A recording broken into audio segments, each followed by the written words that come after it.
Hi everybody, hope you're doing well. Thank you for being here.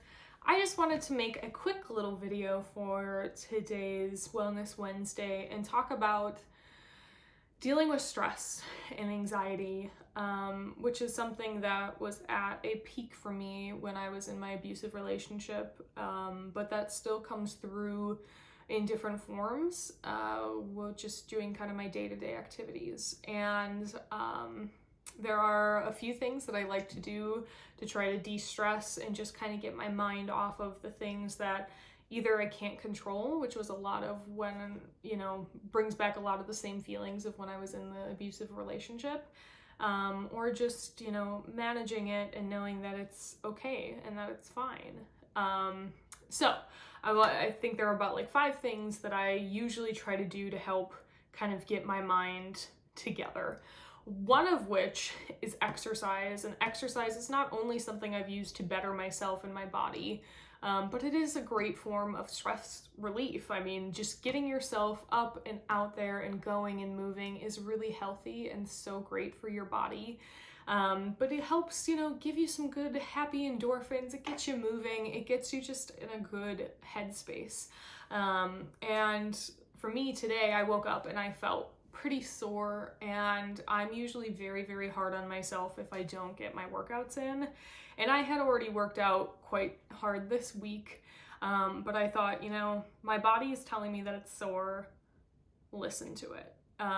So I decided just to do some yoga this morning, which was great. And it was something that I often don't do yoga, but I think I needed more of that rest and restorative quality of the yoga. So going on a walk, doing something to kind of physically move your body, I think really helps relieve stress and anxiety. Another one for me that really helps is talking with a friend or a family member or somebody close, and just either talking about why you're stressed or talking about something else. Just getting your mind kind of thinking about other things, or maybe what might be a priority or should be a priority compared to what you're thinking about, can really help. And just knowing that other people are there. For me, I know I deal with stress and anxiety from being alone and living alone, and it's in the middle of the night or the times when you're not with somebody where you kind of just feel like, if I die, who would know?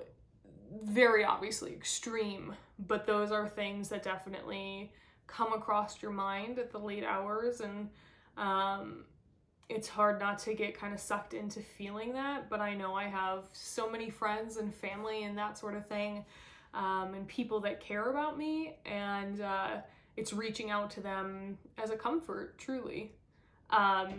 Number 3, another thing that I love doing is makeup. Clearly, I got a lot going on right now, but it's more so finding your hobby, finding your thing that you love to do. And I really do love applying makeup and playing with makeup. Find something that you enjoy doing, a creative thing that gets you kind of going or motivated. Usually something that's tactile, that I'm able to play with the brushes and the eyeshadow and the lip gloss or whatever. Or if you like painting or sculpting or whatnot, doing something to really have a creative outlet, which kind of also leads me into my number 4 a little bit, because I do also sing, I play music. It's something that I want to share a bit more on the channel, just haven't really done it yet. But listening to music for me can be such a release, can be such a beautiful, easy thing to do. I've been really loving Ungodly Hour by Chloe and Halle. I've been loving JoJo's latest album, Good to Know. Any sort of kind of full album I really like to play. It kind of gets me usually in a pretty good headspace of just, feels good, feels nice. I just really enjoy kind of sonically listening to albums. I went to school for recording arts, so I have kind of a bit more of a background when it comes to that sort of thing. But if I can find things that I really love to listen to, I also love to sing. So voices to me, any sort of great voices or beautiful runs, honey, give me those runs all day long. I will listen. I love a girl or a guy who can just run it on out. That is so beautiful to me, because I aspire to be like that, like having agility in my voice. Maybe someday, we'll see. But lastly, another thing that I really like doing, and especially now, is watching like content, either that being on YouTube or TV or movies. And I don't think sitting down for 5 hours and just binging something is very healthy, but watching like an episode of something or watching a movie can be really, really helpful and can be very therapeutic, because it truly is like an escape and a getaway, and there's nothing wrong with that. I think there is this preconceived notion of like running away from your problems is an issue. I don't think, running away from your problems is a good thing to do, but having an outlet or having a form in which you kind of just need to get away from them a little bit is okay.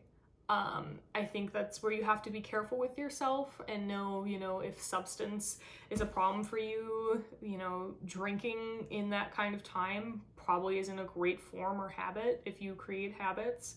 But having something else to kind of focus your mind on for a little bit, I think is okay, because maybe you just need a bit of a mental break. And I think giving, especially right now, your mind time to just kind of breathe is so important. There are so many things happening right now, and if you don't take care of yourself right now, you are not help to anyone. And I have to tell myself that more often than not, because I am so hard on myself.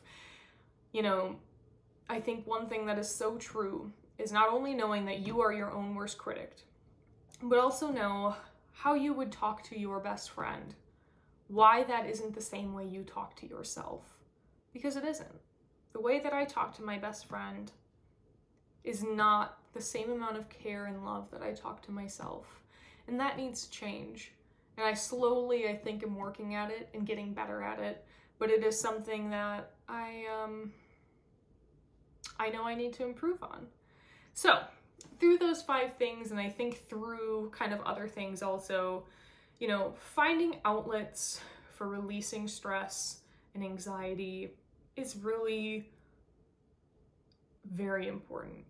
And I think it's part of just your whole self-love journey of figuring out what to do to be your best self.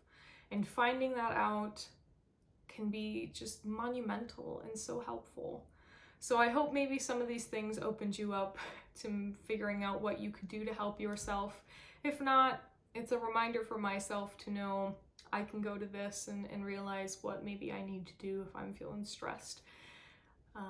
Because I stress myself out over things that I don't need to, We probably all do, don't we? All right. Thanks so much for being here. This was a quick one. All right. Bye, guys.